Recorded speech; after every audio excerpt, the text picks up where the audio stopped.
வணக்கம், welcome to கண்ணாடி current reviews. இங்க நம்ம திரைவிமர்சன நிகழ்ச்சியில் எந்த படத்தை பத்தி பார்க்க போறோம்னா, டைரக்டர் மகிழ் திருமேனி இயக்கத்துல அஜித் குமார், த்ரிஷா, அர்ஜுன், ரெஜினா நடிச்சு வெளியிருக்கிற விடாமுயற்சி படத்தை பத்தி பார்க்க போறோம். விடாமுயற்சி இந்த படத்தோட கதையை பத்தி பார்த்தோம்னா, அஜித்தும் த்ரிஷாவும் ஹஸ்பண்ட் அண்ட் ஒய்ஃபா இருப்பாங்க ஹஸ்பண்ட் நாட்டுக்குள்ள. அங்க அவங்க ஒரு நாள் வெளியே போவாங்க. ஹைவேஸ்ல அவங்க கார் பிரேக் டவுன் ஆயிரும். வேற வழி இல்லாம அஜித் சார் த்ரிஷா அர்ஜுன் கூட ரெஜினா கூட அனுப்பிச்சிடுவாரு ட்ரக்ல அவங்க டிராப் பண்ண சொல்லி. அப்புறம் த்ரிஷா காணாம போயிடுறாங்க. அஜித் சார் அவங்க அங்கேயும் தேடி பாக்குறாரு. ஒரு வழியா அர்ஜுன் கிட்டையும் கேட்டு பாக்குறாரு. கண்டுபிடிச்சு அவர் என்னன்னே தெரியாத மாதிரி நடிச்சிட்டாரு. அஜித் சாருக்கு என்ன பண்றதே தெரியல. அப்புறம் தான் தெரியுது அர்ஜுனும் ரெஜினாவும் ஒரு பெரிய கடத்தல் கும்பல். அவங்க த்ரிஷா கடத்தி வச்சிருக்காங்கன்ட்டு. அவங்க கிட்ட இருந்து எப்படி த்ரிஷா எப்படி அஜித் காப்பாற்றாங்க அந்த படத்துடைய கதை. ஸோ இந்த படத்தோட பாசிட்டிவ்ஸ் நெகட்டிவ்ஸ் பற்றி பார்ப்போம். இப்போ பாசிட்டிவ்ஸ்ன்னு பார்த்தீங்கன்னா அஜித் சாரோட நடிப்பு தான். ஃபர்ஸ்ட் ஹாஃபாக இருக்கட்டும் சரி, செகண்ட் ஹாஃபாக இருக்கட்டும் சரி, அவரோட நடிப்பு சொல்லவே வேணாம், பிரமாதமாக நடிச்சிருக்காரு.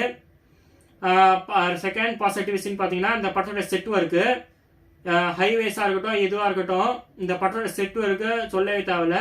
அப்புறம் சினிமாட்டோகிராஃபியும் நல்லா தான் இருந்துச்சு. ஃபைட் சீன்ஸ்லாம் ஒருத்தர் 10 பேர் அடிக்கிறது இந்த மாதிரி கமர்ஷியல் சினிமாவில் இருக்கிற மாதிரிலாம் இல்லை. ரா அண்ட் ரியலிஸ்டிக்காக இருந்துச்சு. நெகட்டிவிட்டிஸ் பார்த்தீங்கன்னா மீதி எல்லாமே நெகட்டிவிட்டிஸ் தான். என்னடா சொல்கிறேன்னு பார்த்தீங்கன்னா, ஆமாம் அதான் உண்மை, நீங்கள் நம்பினாலும் அதான் நெசம். ஃபர்ஸ்ட் நெகட்டிவிட்டின்னு பார்த்தீங்கன்னா அஜித் சாருக்கு இந்த படத்தில் ஓவராலாக போட்ட கெட்டப் நல்லா தான் இருந்துச்சு, தாடி அடிச்சு லுக்லாம். ஆனால் ஃப்ளாஷ்பேக் போர்ஷன்ட்டு அதில் ஃபுல் ஷேவ் பண்ண லுக்குன்னு ஒன்று காட்டுவாங்க பாரு, அப்பா தாங்கவே முடியாது. அது அஜித் தான் நம்மளுக்கே டவுட் வரும், இது இந்த மாதிரி தேவையான வேலையை பண்ணுறாங்கன்னு தெரியல. செகண்ட் சாங்ஸு, பெருசாக சாங்ஸ்லாம் ஒன்றும் நல்லா இருக்கிற மாதிரி தெரியல. இந்த சவாடிக்கான ஒரு பாட்டு வரும் ஃபர்ஸ்ட்லேயே. அதில் அஜித் சார் டான்ஸ் ஆடுன்னு சொல்லிட்டு என்னமோ பண்ணிட்டு இருப்பாரு, யோகாசனமோ என்னமோ பிடிச்சி ஸ்ட்ரெச் பண்ணிட்டு இருப்பாரு. த்ரிஷாக்கா அந்த இடத்துலாம் நிறைய சீன்ஸ்லாம் கிடையாது. ஃபர்ஸ்ட்டில் கொஞ்சம் வருவாங்க, அதுக்கப்புறம் எங்கே போவாங்க இதெல்லாம் கடைசியில் தான் காட்டுவாங்க. படத்தில் ட்விஸ்ட்னு சொல்கிறதுக்கு பெருசாக ஒன்றும் இல்லை.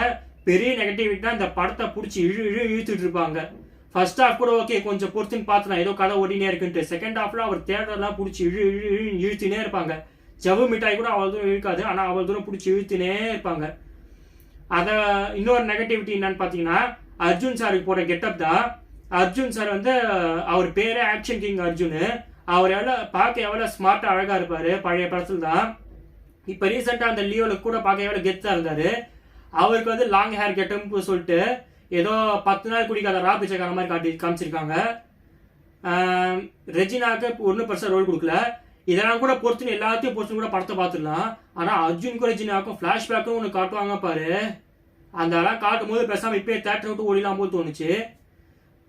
இந்த படத்துக்கு பாசிட்டிவ்ஸ் நெகட்டிவ்ஸை பார்த்தாச்சு. இந்த படத்துக்கு வீண் முயற்சின்னு பேர் வச்சிருக்கணும். எதுக்கு விடாமுயற்சின்னு படம் பேர் வச்சாங்கன்ட்டு பார்க்குறப்ப தெரியல, அதுக்கப்புறம் தான் தெரிஞ்சுது. விடாமுயற்சி இருந்தால் தான் இந்த படத்தையே பார்க்க முடியும். அதான் இந்த படத்துக்கு விடாமுயற்சின்னு பேர் வச்சிருக்காங்க. நீங்களும் விடாமுயற்சியோட இந்த படத்தை பார்த்து வாங்க. தேங்க்யூ.